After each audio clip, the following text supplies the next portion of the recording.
సంపూర్ణంగా మీ ఆత్మతో నింపి మీ విధేయతతో ఈ యొక్క వాక్య భాగాన్ని అర్థం చేసుకొని హృదయం నడిపి అలాగా నడుచుకు తగిన శక్తిని జ్ఞానమును దయచేయమని ఆత్మ నడిపింపుతో పరిశుద్ధాత్మ నడిపింపుతో నింపమని నజరేయుడైన యేసుక్రీస్తు యొక్క అతి పరిశుద్ధనామమున అడిగి వేడుకుంటున్నాం తండ్రి. ఆమేన్. ఏంటని చెప్తారమ్మా? ఆయన ఫోన్ చేస్తాను. ఇప్పుడు మొదటగా మనం చదువుకున్న విషయం ఏంటంటే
దొరక హలో హలో ద్వారకా వచ్చేసి బ్యాగ్లో పెట్టున్నాను. అవుట్ ఆఫ్ కవరేజ్ బయటికి తీవను ఫోను, బయటికి తీవను ఫోను.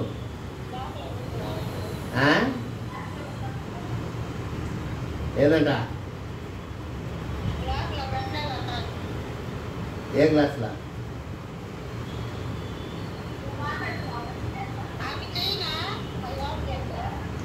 నాకే చేసిన బ్యాగ్ లోపల ఉన్నది ఫోను, అవుట్ ఆఫ్ నెట్వర్క్ అని వస్తుంది. ఇప్పుడు వస్తాను కావాలి జరగకపోతే.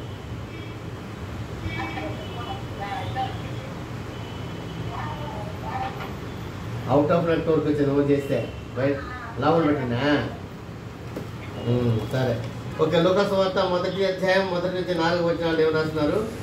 ఘనత వహించిన తెఫోలియా ఆరంభం నుండి కన్నులారా చూసి వాక్య సేవకులైన వారు మనకు అప్పగించిన ప్రకారం మన మధ్యను నెరవేరిన కార్యముల గూర్చి వివరముగా రాయటకు అనేకులు పూనుకున్నారు కనుక నీకు ఉపదేశింపబడిన సంగతులు నిశ్చయముగా జరగడమని నీవు తెలుసుకుంటకు వాటన్నిటినీ మొదటి నుండి తరచి పరిష్కారంగా తెలుసుకున్న నేను నీ పేరిట వాటిని గురించి వరుసగా రచించుట యుక్తమని ఎంచుకుని.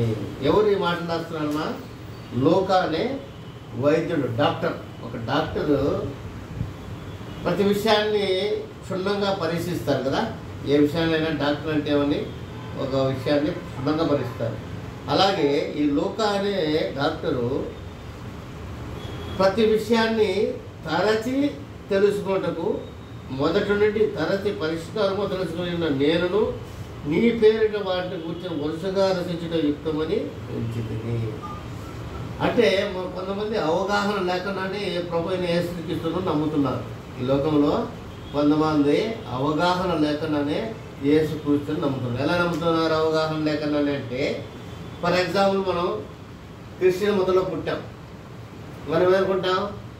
అన్ని మతాల్లో ఒకటేలే, అన్ని దేవుళ్ళు ఒకటేలే, అంతా ఒకటేలే అనుకొని మనం ఏమనుకుంటాం? మన దేవుణ్ణి మరి అమ్మను వాళ్ళని ఏమో పూజ చేసుకుంటామంట.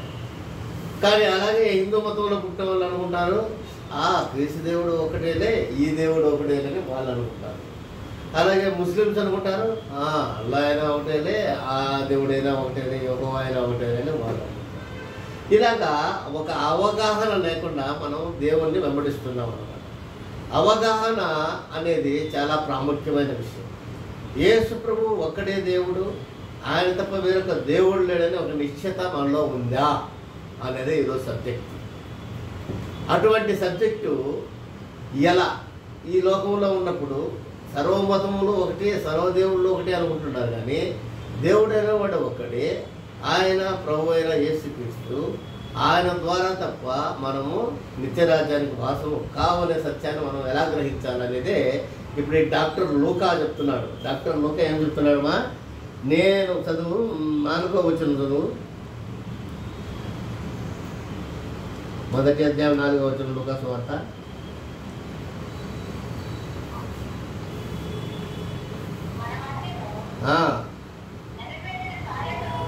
నెరవేరిన కార్యముల గురించి వివరముగా రాయటకు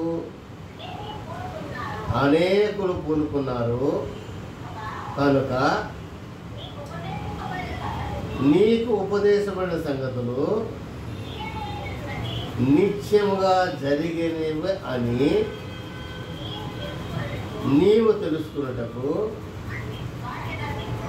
వాటి అన్నిటినీ మొదటి నుండి తరచి అంటే బాగా దాన్ని ఆలోచించి దాన్ని గమనించి తరచి అంటాం కదా మనం. తరచి పరిష్కారముగా తెలుసుకుని ఉన్న నేను నీ పేరిట వాటిని గూర్చి వరుసగా రచించుట యుక్తమని. ఈ లోక అనే డాక్టర్ వచ్చేసి ప్రతి విషయాన్ని లేనిది యేసు గురించి ఇంత మాదిరి చెప్పుకుంటారే ఏంటి ఆలోచించి జరిగిన విషయాలన్నీ స్పష్టంగా మనకు రాయాలని చెప్పి కూనుకున్నాడు. అందుకే స్టార్టింగ్ నుంచి మొదలుపెట్టాడు ఆయన. యూదా దేశపు రాజున హేరోదు దినంలో అబియా తరగతిలో ఉన్న జకర్యాను ఒక యాజకుడు నేను, అతని భార్య అహరోను కుమార్తెలో ఒకటి, ఆమె పేరు ఎలిసబెతు. వీరిద్దరూ ప్రభు యొక్క సకలమైన ఆజ్ఞల చొప్పున న్యాయ విధుల చొప్పున నిరసనవాదులుగా నడుచుకుంటూ దేవుని దృష్టికి నీతిమంతులై ఉండేది. ఎలిసబెతు దుర్గాలైన వారికి పిల్లలు లేకపోయేది, మరి వారిద్దరు బహుకాలం గడిచిన వృద్ధులేది. జకరియా తన తరగతిని క్రమం చొప్పున దేవుడి ఎదుట యాజక ధర్మం జరుగుతుండగా యాజక మర్యాద చొప్పున ప్రభు ఆలయంలోనికి వెళ్ళి ధూపం వేయించుకు ఆయన వంతు వచ్చాడు. ధూపమై ఉన్న ప్రజలు భక్తులు వెలుపల ప్రార్థన చేస్తుండగా ప్రభుదూత జకర్యాను చూసి తొందరపడి భయపడిన వాడాయను. అప్పుడు ఆ దూత అతనితో, జకర్యా భయపడకుము, నీ ప్రార్థన వినబడినది.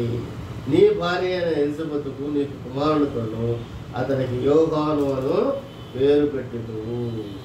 అతడు ప్రభు దృష్టికి గొప్పవాడై రాశాసనం మధ్య త్రాగక తన ధర్మములు పుట్టినది మొదలుకొని పరిశుద్ధాత్మతో నిండుకున్న వాడే ఇశ్రాయేలులో అనేకులు వారి దేవుని వైపు తిప్పును. మరియు అతడు తండ్రుల ఉదయమును పిల్లల తట్టుకును అవిధులు నీతిమంతులు జ్ఞానమును చెడుకు తిప్పి ప్రభు కొరకు ఆయత్తపడిన ప్రజలు సిద్ధపడుతుంటే ఏలే యొక్క ఆత్మయు శక్తి గలవాడై ఆయన ముందుగా ఉండడం కనుక నీకు సంతోషము మహానందము కలుగును. అతడు పుట్టినది అనేకులు సంతోషించుడు. జకరా, ఇది నాకేలా తెలియను, నేను ముసలివాడను, నా భార్య బహుకాలము గడిచినది అని ఆ దూతతో చెప్పుగా, దూత, నేను దేవుని సముఖముందు నిలిచిన గబ్రియేలును నీతో మాట్లాడకు, ఈ సువార్తను నీకు తెలుపుటకు పంపబడినది. మరియు నా మాటలు వాటి కాలముగా నెరవేరును, నీవు వాటిని నమ్మలేదు కనుక ఈ సంగతులు జరుగు దినం వరకు నువ్వు మాట్లాడక మౌనమై అని అతడితో చెప్పాను. ఎంత క్లియర్గా రాస్తున్నా అంటే, దేవుని వాక్యం మనం నమ్మకపోతే దానికి ఒక పనిష్మెంట్ ఉంది. ఏం పనిష్మెంట్ ఇచ్చాడు జకర్యాకి ఇక్కడ? నేను చెప్పింది సత్యమయ్యా, నువ్వు ముసలోడిగా ఏమైనాగా నీకు కొడుకు పుడతాడు అని చెప్తే నువ్వు నమ్మలేదు కనుక నువ్వు ఈ సంగతులు జరిగినంత ఏమైనాడు? ఆయన మోగవాడాడు. ఏమైనాడు? మోగవాడాడు. దేవుని యొక్క ఆ సమాచారంను ఏదో వెతుకోలేదు. కానీ అదే సమయంలో మరియ ఏం చేసింది? నీ ఇష్టం వచ్చినట్టు చేయండి, విధేయత చూపించింది. కాబట్టి కన్యకైన మరియ గర్భవతి అయింది. ఇలాగే ముస్లింలు అయిన ఇల్లు జకర్యాలు ఏమైనాదో గర్భం ధరించింది. ఈమె యోహాను కలిగింది, ఆమె యేసుక్రీస్తులో కలిగింది. కాబట్టి అవగాహన ఎక్కడ తప్పిపోయింది ఇక్కడ అంటే, మనం తరచి వాక్యాలు చదవలేదు. తరచి అంటే దాన్ని మనం పరిశీలనగా చేసుకుంటాం. ఏదో చదువుతానో అంటే చదువుతాను, పతానం అంటే పోతాను, వస్తానో కూర్చుంటానో అంటే కూర్చుంటాను. అది కాదు ఇక్కడ. అందుకని తరచి అంటున్నాడు. డాక్టర్ అయినప్పటికీ, డాక్టర్ అయినప్పటికీ ఆయన తరచి ఆయన ఇప్పుడు మన కార్యంలో మన జీవితంలో కూడా ఎన్నో విషయాలు మనకు జరుగుతూ ఉంటాయి. అవన్నీ మనం జ్ఞాపకం పెట్టుకోవాలి. దేవుడు చేసిన ఒక్క కార్యాలు అంటున్నారా, దేవుడు చేసిన దెబ్బలు గాయాలు కూడా మనం జ్ఞాపకం పెట్టుకోవాలి. ఒక్కొక్కప్పుడు దేవుడు మనం దెబ్బలు కొట్టి సరి చేస్తాడు, ఒక్కొక్కప్పుడు దేవుడు ఏం చేస్తాడు, మన గాయాలను మాన్పుతాడు, మన గాయాలు కూడా మాన్పుతాడు. ఈ గాయాలు ఎలాంటి అంటే, గాయాలు దేవుడు చేసే గాయాలు ఉంటాయి కొన్ని, సాతాను చేసే గాయాలు ఉంటాయి కొన్ని, మనుషులు చేసే గాయాలు ఉంటాయి కొన్ని, మనమే చేసుకునే గాయాలు కూడా ఉంటాయి. మనం చేసుకునే కదా గాయాలు ఉంటాయి. కానీ దేవుడు ఏం చేస్తున్నాడు, దేవుడు చేసే గాయములు దేనికోసం చేస్తాడు, మన మంచి కొరకు చేస్తాడు. సాతాను చేసే గాయాలు ఎవరి కోసం చేస్తాడు, మనను విడిపోయేదాన్ని చేస్తాడు. అలాగే మనుషులు చేసే గాయాలు మనను నొప్పిస్తూ ఉంటాయి. మనమే చేసుకునే గాయాలు ఏంటి అంటే ఏమవుతాం, మనమే కొట్టుకుంటాం, మనమే కోపుకుంటాం, మనమే కొట్టుకుంటాం. ఎందుకు? పిచ్చి పడతాం. కాబట్టి దేవుని వాక్యం మనం తరచుగా ధ్యానించాలి. ఈ తరచుగా ధ్యానించిన విషయంలోనే మొట్టమొదటిగా మనం ఏదైనా యోహాను సువార్త 17వ అధ్యాయం 3వ వచనం ఒకసారి చదువు. యోహాను సువార్త 17వ అధ్యాయం 3వ వచనం, 49వ పేజీ. యోహాను సువార్త 17వ అధ్యాయం 98వ పేజీలో ఉండాలి. 17వ అధ్యాయం 3వ వచనం. అద్వితీయ సత్యదేవుడైన నిన్నును నీవు పంపిన యేసుక్రీస్తును ఎరుగటయే నీకు. అద్వితీయ సత్యదేవుడైన నిన్ను అంటే యెహోవాను నీవు పంపిన యేసుక్రీస్తును ఎరుగటయే నిశ్చయించింది. ఇదే సంబంధం. తండ్రి కొడుకుల సంబంధం ఇది, పరిశుద్ధాత్మ సంబంధం ఇది, త్రియేక దేవుడి సంబంధం ఇది. యెహోవా, ప్రభువైన యేసుక్రీస్తు, పరిశుద్ధాత్మ, ఈ మూడు కలిసి మనకు దేవాది దేవుళ్ళు, ఒకటే దేవుడు. ఈ విషయాన్ని మనం ఎరిగితేనే మనకు నిత్య జీవం. ఈ విషయం ఎరగకుండా ఎన్నిసార్లు వచ్చి ప్రార్థన చేయి, ఎన్నిసార్లు వచ్చి వెతుకు, ఏమిటి అంటే లోకంలో వీరు తప్ప వేరే దేవుడు లేడు అనే సత్యాన్ని నేను ఎప్పుడు గ్రహిస్తానో అప్పుడే గొప్ప అవగాహన దేవుని మనం ఉన్నాం కదా. అందువల్ల వచ్చేసి ఈ దేవాది దేవుని యొక్క విషయంలో మనం చాలా శ్రద్ధగా ఉండాలి. ఇంకొక విషయం చూసుకుంటాం. 2వ కొరింథీయుల గ్రంథం 3:3 160 పేజీ. 2వ కొరింథీయుల గ్రంథం 3:3.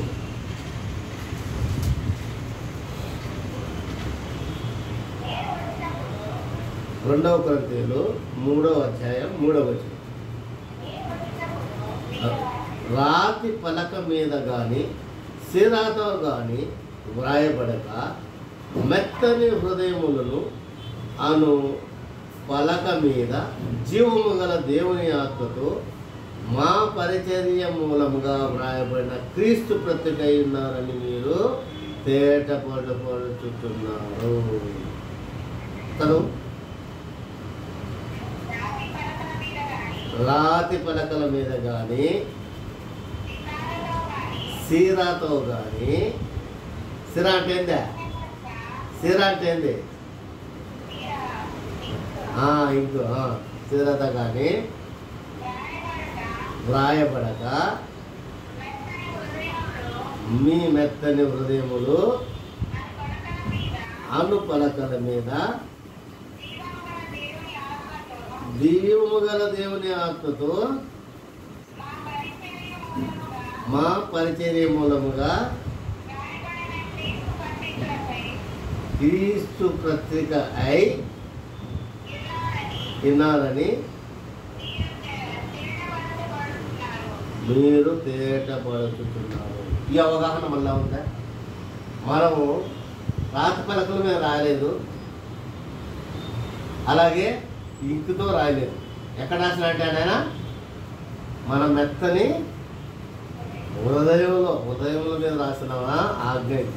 మన మెత్తని హృదయం చేసుకున్న ఎరుగుటంటే మన హృదయముల మీద దేవుని ఆత్మతో మన హృదయములు అను పలకల మీద జీవము గల దేవుని ఆత్మతో మా పరిచర్య మూలంగా వ్రాయబడిన క్రీస్తు పత్రిక అయి ఉన్నారు. మనమంతా ఎవరమ్మా? క్రీస్తు పత్రిక. మనమంతా క్రీస్తు పత్రిక. మనం పలకల మీద రాసిన ఆజ్ఞలు కాదు, ఇంకేంటి సిరాతో ఇంకుతో రాసిన ఆజ్ఞలు కాదు, కానీ మెత్తనైన మన హృదయాల్లో మనం యేసుప్రభుని అంగీకరించినాం. ఆ యేసుప్రభువు దేవుని యొక్క జీవము గల దేవుని ఆత్మతో మన మీద రాసినాడు. ఏం రాసినాడు? అయ్యా, నేనే మార్గమును, నేనే సత్యమును, నేనే జీవమును అని మన హృదయం మీద రాశాడు. అది రాసిన వల్లే మనం ఇక్కడ కూర్చున్నాం, ఇక్కడ మనం ప్రార్థించటకు వచ్చున్నాం. ఎవరిని ప్రార్థించడానికి వచ్చినాం? మనం ఇప్పుడు జీవము గల దేవుని ప్రార్థించటకు వచ్చినాం. మనమంతా ఎవరు? జీవము గల దేవునికి ఆలయం. చూడండి, అదే 2వ కొరింథీలో 6వ అధ్యాయం, అదే 2వ కొరింథీ 6వ అధ్యాయం 16వ వచనం. దేవుని ఆలయమునకు విగ్రహములతో ఏమి పొందిక మనము జీవము గల దేవుని ఆలయమై ఉన్నాము. దేవుడిలాగా సమర్చున్నాను. నేను వారిలో నివసించి సంచరించును. నేను వారి దేవుడై ఉండును, వారు నా ప్రజలై ఉండును. కావున మీరు వారి మధ్య నుండి బయలు వెడలి ప్రత్యేకముగా ఉండి. ప్రత్యేకంగా ఎలా ఉండాలి మనం? అక్కడ ఉండేది స్త్రీలు అంతా ఉన్నారా, పురుషులు కూడా ఉన్నారా? అక్కడంతా స్త్రీలే కదా ఉండేది. అందరు స్త్రీలే ఉంటారు కాబట్టి మనం ప్రత్యేకంగా ఉండాలంట. ఎలా ఉండాలి మనం ఎలా ప్రత్యేకంగా ఉండాలా అనేది మనకు ఈ మహాశయుడైన పౌలు మనకు ఒక విషయాన్ని ఇక్కడ రాస్తున్నాడు. 1 తిమోతి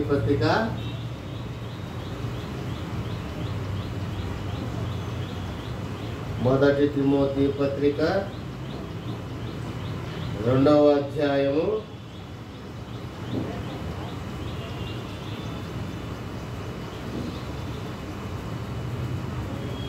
7వ వచనం నుంచి 15వ వచనం చదువుతాను. ఈ సాక్ష్యం తీసారా? చదువు. ఈ సాక్ష్యం ఇచ్చుటకై నేను ప్రకటించిన వాడు కాను, అపోస్తలుడు కాను, విశ్వాసం సత్యముల విషయములో అన్య జనులకు బోధకుడును గాను నియమింపబడితిని. నేను సత్యమే చెప్పుతున్నాను, అబద్ధమాడట్లేదు. కావున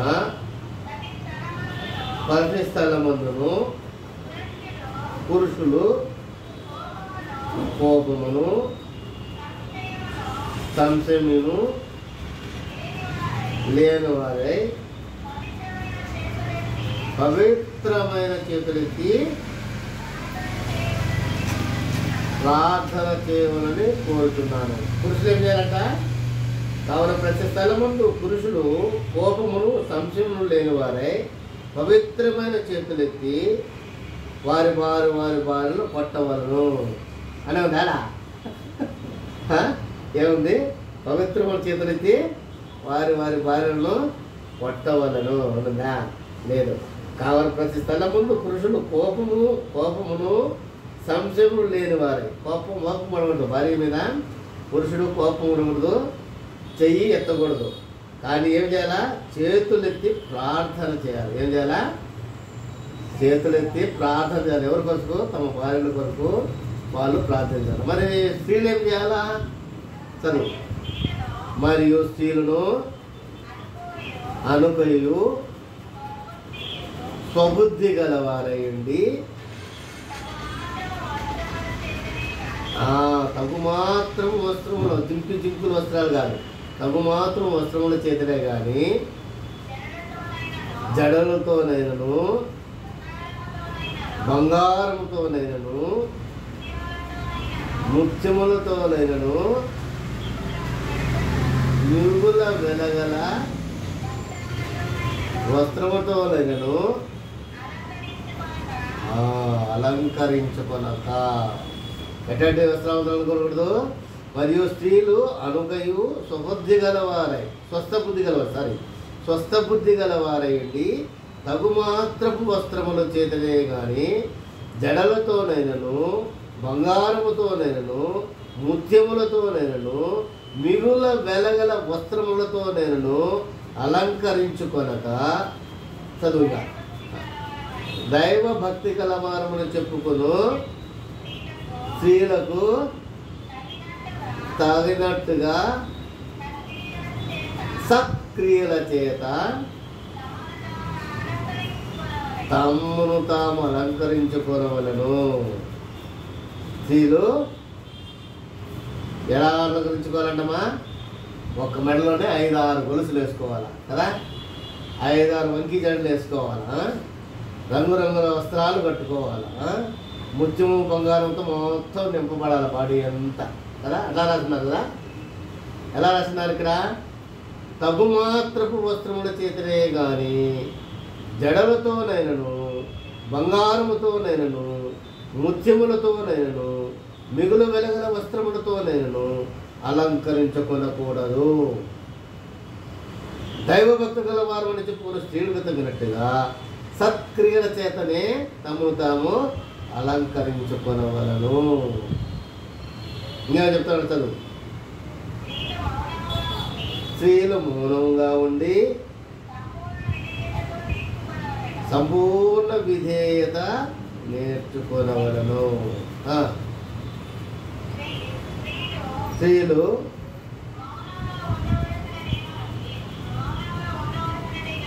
మౌనముగా ఉండవలసిందే కానీ ఉపదేశించుటకైనను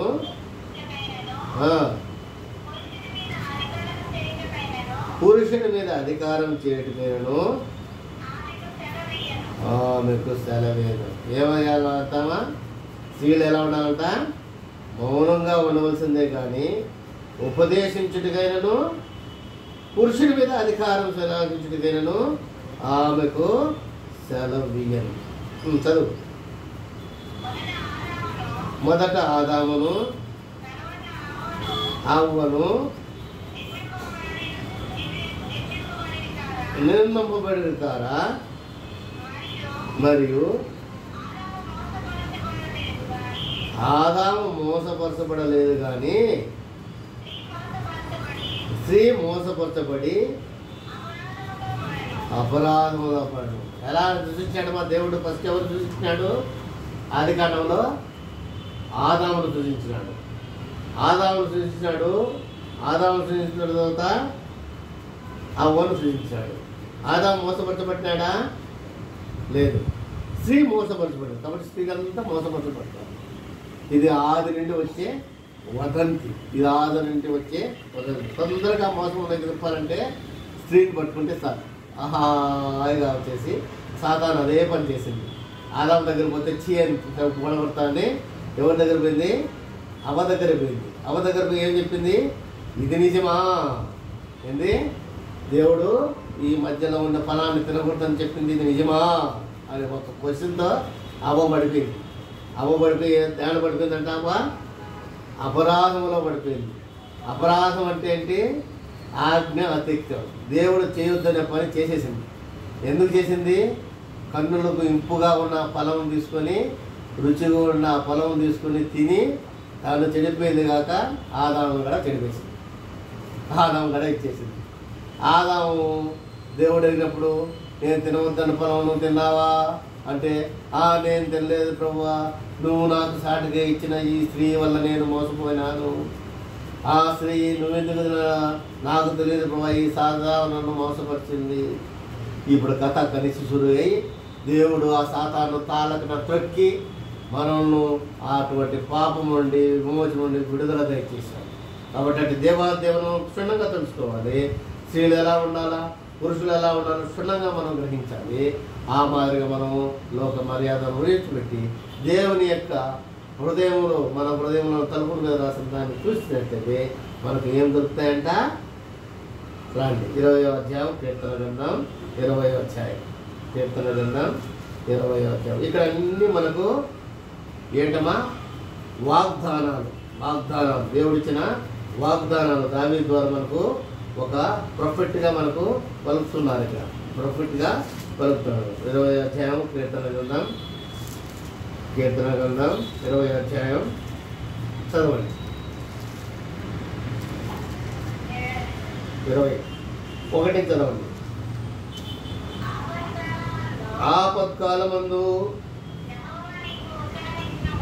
యెహోవా నీకు ఉత్తరం ఇచ్చును గాక, యాకోబు దేవుడి నామమును నిన్ను ఉద్ధరించును గాక. వస్తుంది. ఆపత్కాలం ఉందంటే యెహోవా నీకు ఉత్తరం ఇచ్చాడంట. యాకోబు దేవుడి నామము నిన్ను ఉద్ధరిస్తారంట. నెక్స్ట్,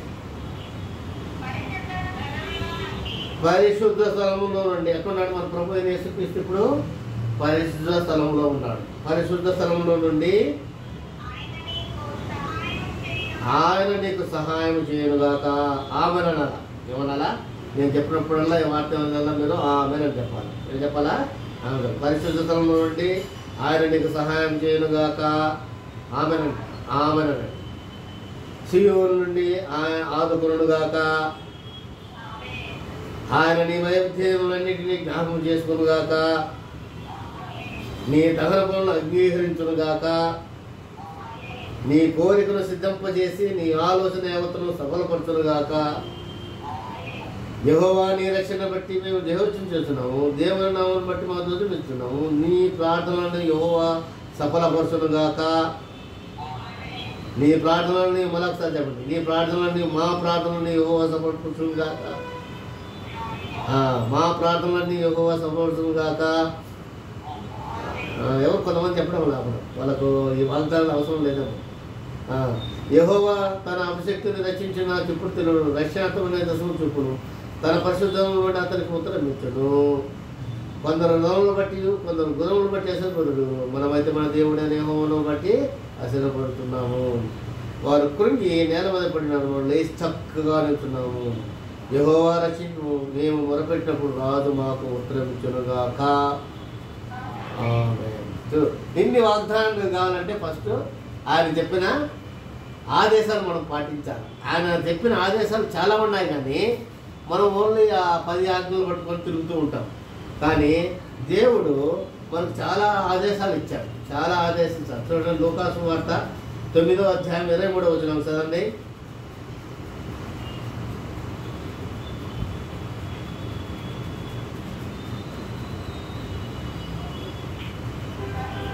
మరియు ఆయన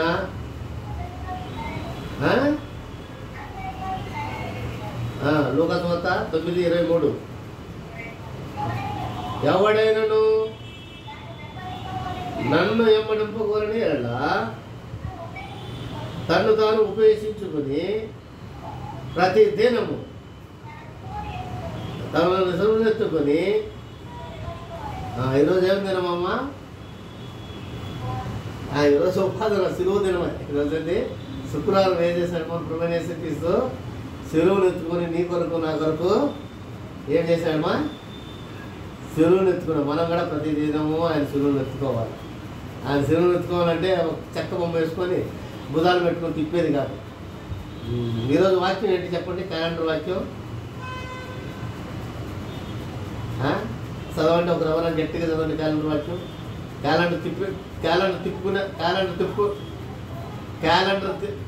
తిప్పుకున్నారా? అట్లా ఉన్నదా? చూడు, ఫస్ట్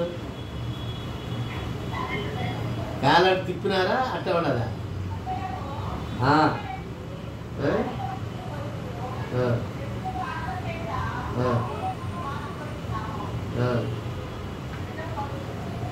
కాదమ్మా, కాదు. ఈరోజు ఆ క్యాలెండర్ తిప్పినాడు చూడు, జూలై ఆగస్ట్ వచ్చిందా లేదు చూడు ఫస్ట్.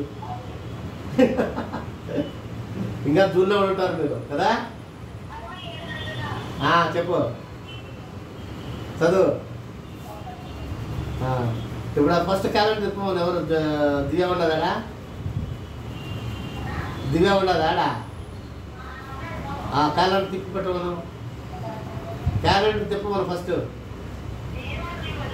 జూలై ఆగస్టు క్యాలెండర్ తిప్పిందా? తిప్పు. రైట్. చదువు చదువు. దేవుడు మిమ్మల్ని కరుణించి ఆశీర్వదించునుగాక,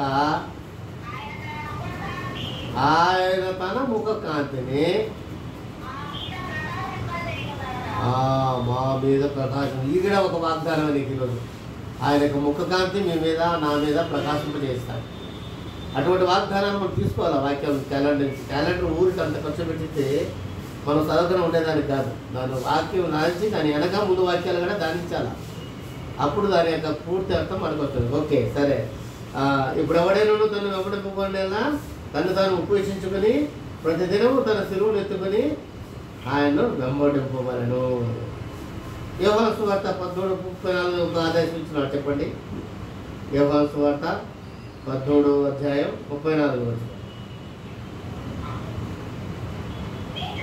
మీరు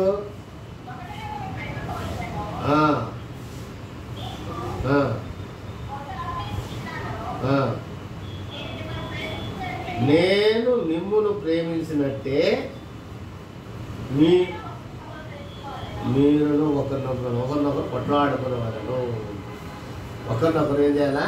ప్రేమించాలంట. ఆయన దేవుడు ఎలా మనం ప్రేమించినాడో అలాగా మనం ఒకరినొకరు ప్రేమించుకోవాలి. మన సంఘంలో ఉన్నప్పటికీ, ఇంట్లో ఉన్నప్పటికీ, ఎక్కడున్నప్పటికీ మనం ఒకరినొకరు కొట్లాడుకోకుండా ప్రేమించుకోవాలా అంటున్నాడు. ఇంకేం చెప్తున్నాడు? సమస్తమును పరీక్షించి మేలైన దాన్ని చేపట్టుడి అంటున్నాడు. 1 తెస్సలోనికీ గ్రంథం 5:21 చదవండి.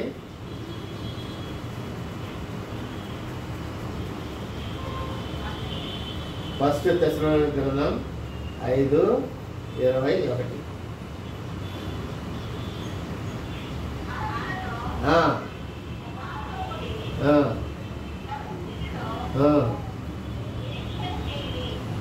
సమస్తమును పరీక్షించి మేలైన దానిని చేపట్టుడి. సమస్తమును పరిచయం గుడ్డిగా నమ్మేది కాదు. మనం నమ్మినాము. ఆయన వెలుగు మనకు ముఖం మీద ప్రకాశం చేస్తుంది. కాబట్టి మనకేమి ఇచ్చాడు దేవుడు? సమస్తాన్ని పరీక్షించేదానికి ఒక శక్తిని, ఒక ఆత్మను, ఒక జ్ఞానాన్ని ఇచ్చినాడు.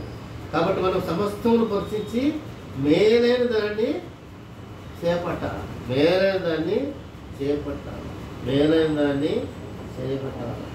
అలాగే మనం ప్రార్థన చేసేటప్పుడు ఎలా ఉండాలంటున్నాడు? పవిత్రమైన హృదయై ప్రభువునకు ప్రార్థన చేయవారితో కూడా నీతిని, విశ్వాసమును, ప్రేమను, సమాధానము వెంటాడము. 2 తిమోతికి రాసిన పత్రిక 2వ అధ్యాయం 22వ వచనం.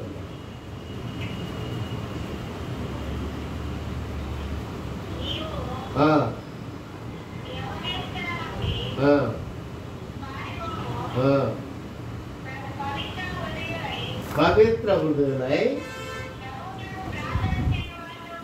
ప్రభువునకు ప్రార్థన చేయు వారితో కూడా నీతిని, విశ్వాసమును, ప్రేమను, సమాధానమును వెంటాడము. కాబట్టి పవిత్రమైన హృదయులై ప్రభువునకు ప్రార్థన చేయాలి. ఆశామసిగా ప్రార్థన చేయకూడదు. హృదయాన్ని సరిచేసుకొని మన హృదయాన్ని మనం సరిచేసుకొని ప్రభువుకు మనం ప్రార్థన చేయాలా. అందుకే పరిశుద్ధం అనేది కుక్కలకు పెట్టకూడదు అంటున్నాడు. మత్తయి సువార్త 7వ అధ్యాయం 6వ వచనం చదివినట్లయితే పరిశుద్ధం అనేది ఎవరికి పెట్టకూడదంట? కుక్కలకు పెట్టకూడదంట. చదవండి అది.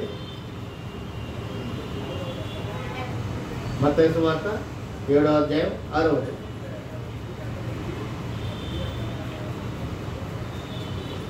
ఇవన్నీ దేవుడిచ్చే ఆదేశాలమ్మా మనకు. పరిశుద్ధమైనది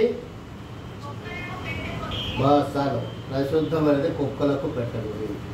ఎంతోమందికి మనం వాక్యం లేక వాళ్ళ కోసం ప్రార్థిస్తూ ఉంటాము కొన్ని సంవత్సరాల గురించి. అలాగే సౌలు గురించి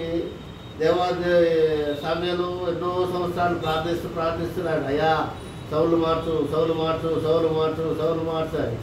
అప్పుడు దేవాదేవుడు ఏం చెప్పినాడు, అయ్యా సౌలు వ్యర్థంగా నువ్వు ఎందుకు ప్రార్థించేస్తావు, నేను ఆల్రెడీ ఈ సమయాలు ఏం చెప్తాడు, అయ్యా సమయాలు సౌలు గురించి నువ్వు ఎందుకు అంతగా ప్రార్థిస్తావు, నేను ఆల్రెడీ సౌలును విసర్జించినాను, నువ్వు ప్రార్థన అవసరం లేదు, వదిలేసాయి.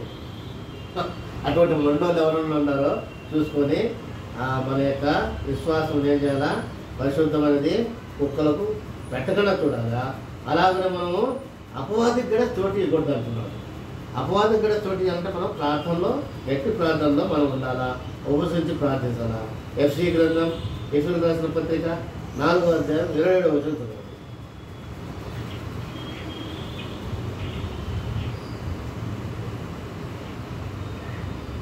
ఎఫ్ఎస్సీయులకు రాసిన పత్రిక 4వ అధ్యాయం 27వ వచనం.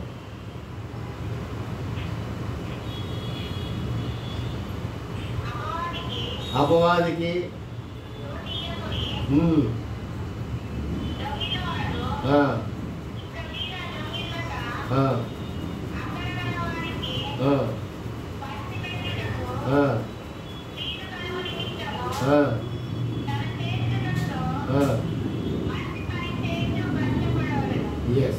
అపవాది చోటికూడదు. అపవాది కొంచెం చోటించినంటే గృహాల్లో కలహాలు వస్తాయి, గృహాల్లో విభేదాలు వస్తాయి, గృహాల్లో వ్యతిరేక అర్థాలు వస్తాయి, అనుమానాలు వస్తాయి, సంశయాలు వస్తాయి, కలవరాలు వస్తాయి. కాబట్టి మనం ఏం చేయాలా, అపవాదికి చోటికుండా నన్ను కాపాడు దేవా అని ఈరోజు ప్రార్థన చేయాలి. ఎలా ఏమేమి ప్రార్థన చేయాలా, పశువులు కుక్కలు పెట్టకూడదని ప్రార్థన చేయాలా, అపవాదికి చోటికుండా ఉండేదానికి శక్తి చేయాలని ప్రార్థన చేయాలా, మేము సమస్యను పరిశీలించి వేరే దాన్ని చేపట్టేదాన్ని చూడాలా, అలాగే పవిత్రమైన ఉదయంతో ప్రభు కొరకు ప్రార్థన చేయాలా అనే ప్రార్థన శక్తులు ఎవడేమో. ఇంకా మనం ప్రేమించినట్టు ఒకరినొకరు ప్రేమించుకొని సత్యమైన చేతి మీ చేసినంత మట్టుకు సమస్త మనుషులతో సమాధానంగా ఉండమంటారు. రోమపత్రిక 12:18. శక్యమైతే మీ చేతనంత మట్టుకు సమస్త మనుషులతో సమాధానంగా ఉంటుంది. అందరితో మనం సమాధానంగా ఉండాలా. అందరు చూసినప్పుడు అప్పుడు మనకి ఏం దొరుకుతుందంట, చదవండి, ఫస్ట్ చదవండి, చెప్పి ముగిస్తారు. శక్యమైతే మీ చేతనంత మటుకు సమస్త మనుషులతో సమాధానంగా ఉండి, ఎవరితో కొట్లాడద్దు, ఎవరితో గొడవ పెట్టుకోవద్దు, ఎవరితో సాధ్యమైనంత వరకు శాంతిగా సంపూర్ణంగా దేవుని వాక్యంలో నింపబడి దేవుని ఆత్మతో దేవుడు ఎంత కొట్టా కానీ ఓర్చుకొని, ఎంత సులువు మీద ప్రాణించినా కానీ ఓర్చుకొని, ఒక్క మాట కూడా పలకకుండా తను సంపూర్ణంగా విధేయ చూపినట్లు శక్యమైతే మీ చేతనంత మట్టుకు సమస్త మనుషులతో సమాధానం. వచ్చేసారా 12వ అధ్యాయం రోమపత్రిక 12:18. శక్యమైతే మీ చేతనంత మట్టుకు సమస్త మనుషులతో కొట్లాడండి. శక్యమైతే మీ చేతనంత మట్టుకు సమస్త మనుషులతో కొట్లాడని ఉన్నది ఇక్కడ లేదు కదా, సమాధానంగా ఉండాలి కదా, సమాధానం ఉండాలి. ఎటువంటి విషయంలో మనం ఓర్పు అనేది చూపాలి. యేసు క్రీస్తు ఓర్పు మళ్ళీ చూపించుకోవాలా, మనం సమాధానం ఉండాలా. అటువంటి శక్తి మనకు కావాలని ఈరోజు మనం రాసాం. దేవుడి వాక్యంలో జీవించడం దాకా ప్రార్థన చేయండి. ఆమె రిప్కా అంట, వాళ్ళ ఇంటి రక్షణ కొరకు ప్రార్థన చేయండి. అలాగే నాగమణి బాగా అయినాకు ఆమె కొరకు ప్రార్థించినాం మనము. ఇంకా ప్రతి కుటుంబం గురించి మనం ప్రార్థనలు పెడతాం. అందరి కొరకు ప్రార్థించండి. దేవుడి వాక్యంలో జీవించండి కాక.